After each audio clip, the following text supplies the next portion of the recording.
What's going on, everybody? It's the Keymaster 84 coming at you guys the other brand new video, daily dose, gaming news every single day. Well, every single weekday.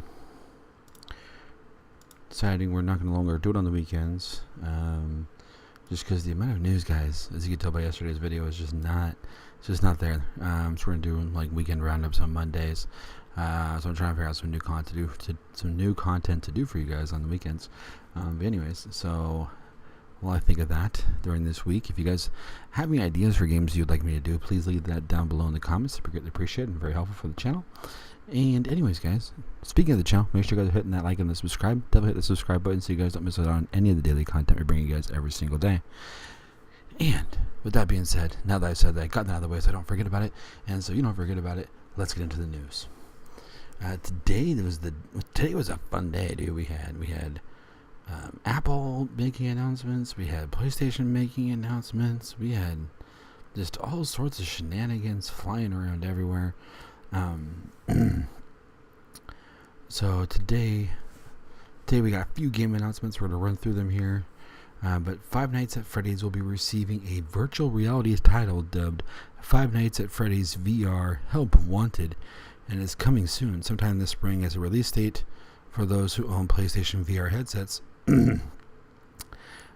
This particular Five Nights at Freddy's project debuted during Sony's first state of play, with the trailer showing multiple instances of intense up-close and personal moments that will occur with the VR experience. I'm good. I like Five Nights at Freddy's. I think it is a great horror game, shock factor, in-your-face experience. I think it's great. But yeah, VR, I'm good.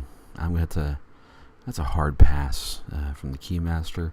But yeah, for you guys who like to get the crap scared out of you, this game's coming soon to PlayStation VR. Iron Man is also getting a VR game from PlayStation, and that was also put out there today during the State of Play live stream. It's been in collaboration with Camouflage Games and Marvel. Iron Man VR will have players looking into the eyes of Iron Man himself using the PlayStation Move controllers to blast away enemies. I don't believe, 2019 is all they have come out right now for the launch, so that should be an interesting experience. The Lord of the Rings Gollum game has been announced. The Lord of the Rings franchise has had a ton of games, and now we are going to have a game from Gollum's point of view, I guess.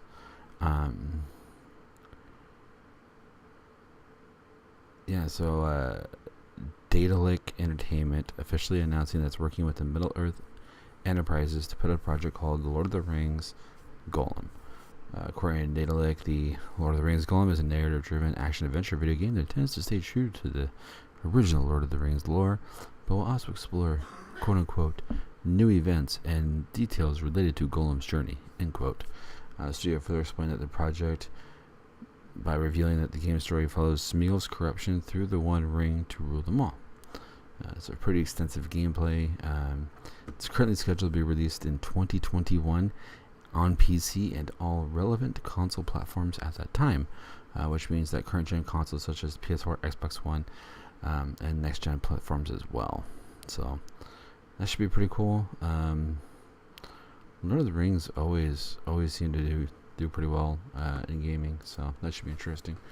And as we reported on yesterday during the Apple live stream today, there were the announced services of the Yahoo. Apple did announce a game subscription service. Not exactly what people were thinking. Some people were preparing to have a Netflix gaming version of Netflix from Apple. Not 100% what you would think. It's a subscription service that will provide subscribers with all-you-can-play access to a large library of mobile games. It will launch in 150 countries later this year on iOS, macOS, and tvOS. Apple Arcade games aren't streamed but are downloaded and played locally, with every game on the service being playable offline.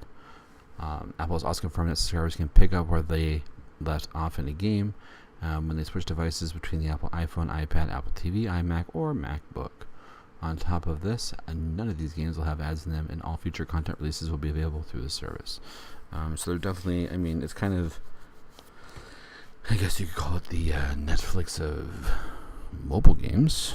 I mean, I think it's still cool. I think it's great that they're doing that. It's going to be interesting to see what Samsung does now in response to what not PlayStation, but Sony, or It'd be interesting to see what Samsung does now that Apple has put that out there. But yeah, we'll have to wait and see. More PlayStation news. No Man's Sky is getting full VR support on PS4 and PC. I think that's really cool. I think that'd be a really interesting experience in VR personally. But yeah, so it's going to be available. No date on it exactly. That's right, yeah. No date on it exactly.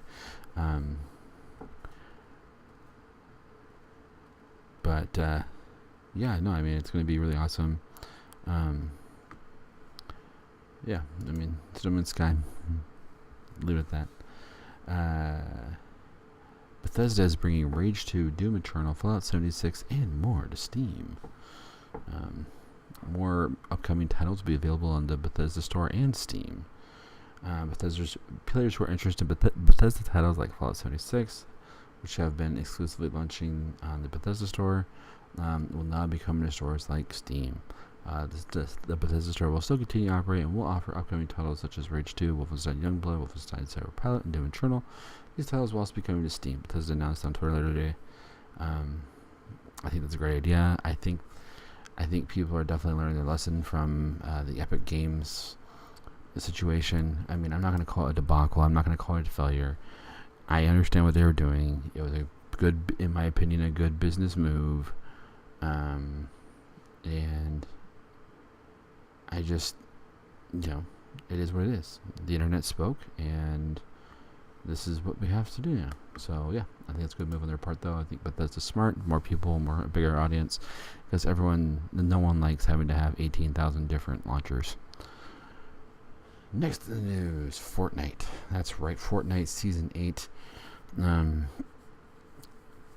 it has a new limited time mode that actually sounds kind of interesting. I still won't play it, but it does sound interesting. I'll probably watch a few streams. The limited time mode that's going to be coming out is called Floor is Lava. Yes, that's right. The Floor is Lava trend is now going to come to Fortnite, and yeah, I think that's a really good idea. I think it's going to be an awesome mode. I mean, it makes sense with everything going on, and I think it's a good idea. I'll be excited to watch some streams. For the guys who want to compete in the Fortnite World Cup, here's what you need to know. The World Cup qualifiers starting on April 13th will continue for 10 weeks. 10 weeks starting April 13th. The first week will focus on solo competition. The second week will be duos, with the two modes alternating after that. The qualifying process starts with Arena Mode, a new queue that goes live on patch version 8.20. There's no set schedule for the mode, so players can earn points whenever they want. When players reach the top of Arena Mode, they'll qualify for the World Cup Online Open Tournaments, which will happen every weekend. Whew. Long day, guys. Long day. Each weekend will kick off with the Online Open semifinals on Saturday. These will happen over the course of the 3-hour windows that shift with each sort of region. Players will have all 3 hours to play 10 matches and attempt to earn as many points as possible. The top 3,000 players in each region will then advance to the Online Open finals, which happen on Sunday. During the Open Online finals, every player's score will reset, and they'll once again have 3 hours to play 10 matches. The top finishers receive a portion of the $1 million prize pool, and a few select players will earn a qualification spot for the World Cup in New York City on July 26th to the 28th. Whew. It's a lot. It's a lot, guys. Yeah, so I mean, they kind of go over, the different, how many spots, like every single week is a set number of spots. Week 1, 2, 3, 4, 5, like Europe's gonna have eight solo spots, 4 duo spots. North America East is 6 solo, 3 duo. NA West is gonna have 2 solo spots and 1 West. Asia is 1, 2, 1, 2, and 1, 0, 1, 0.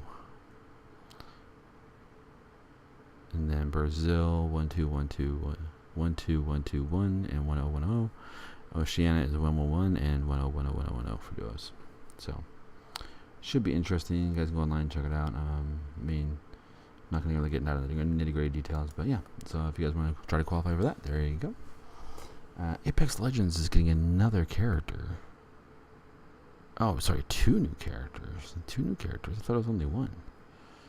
Oh man, I thought I read the story all the way through. Apparently, I suck. Oh yeah, Winston and Jack Cooper.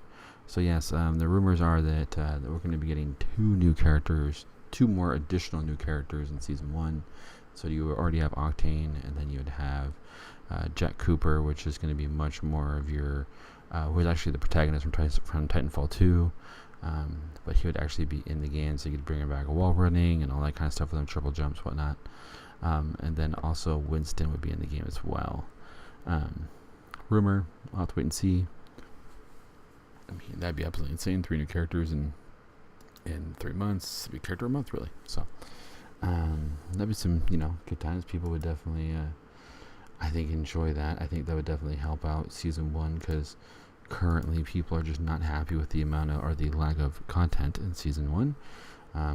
That's people's opinions, but and then last but not least, I was going to do the next driver I said. That one's not very good. So last minute change. This is the last story of the night. I think it's pretty cool for you Nintendo Switch fans out there. Nintendo Switch is coming out with a premium model and a cheaper model releasing this year. Yes, boys and girls, that is right. Nintendo Switch, which is taking over the market by storm, is getting 2 new models, one for a more casual gamer and one for the more hardcore. The Wall Street Journal posted a report today saying that Nintendo Switch will be expanding to include a Pro-style console and a cheaper model to replace the 3DS. The Nintendo Switch Pro will not be as powerful as, per se, the PlayStation 4 Pro or the Xbox One X, but it will offer a premium enhanced experience. And they were very careful to say in the article PS4 Pro or Xbox One X, not PS4 and Xbox One. So I'm curious to see if we get the fidelity from like one of the original consoles, because if that's the case, that'd be absolutely amazing. And then the Nintendo Switch Premium is said to support a design that will surprise gamers, which suggests that that is more than just a 4K Nintendo Switch. Perhaps the quality of the screen is higher, or its design is markedly different than the Nintendo Switch we know currently. We probably have to wait. I'm sure that it's going to be announced at E3. Some people are kind of guessing at pricing. They're saying that the Nintendo Switch retails currently for $299, and the new 3DS costs $250. So a few concessions to drop $50 seems feasible. So they're thinking like 400, 300, 250 for the sliding scale. We'll have to see if that works. But no, I mean, I think that's great. I might actually pick one up now. Have to wait and see. Still kind of on the, not necessarily on the fence, but just I don't see myself really using it effectively. That's a different time. It's a different discussion for a different time. So anyway, guys, with that being said, that's all the news for the day. And until next time, guys, this has been the Keymaster 84. We play games to make gains. And remember, if we missed anything in this video today, you want us to cover anything further, please make sure to leave it down in the comments below. Also, if you guys want to be super awesome, make sure you guys leave those comments on your favorite story of the day. And until next time, this has been the Keymaster 84. We'll see you guys tomorrow. Peace.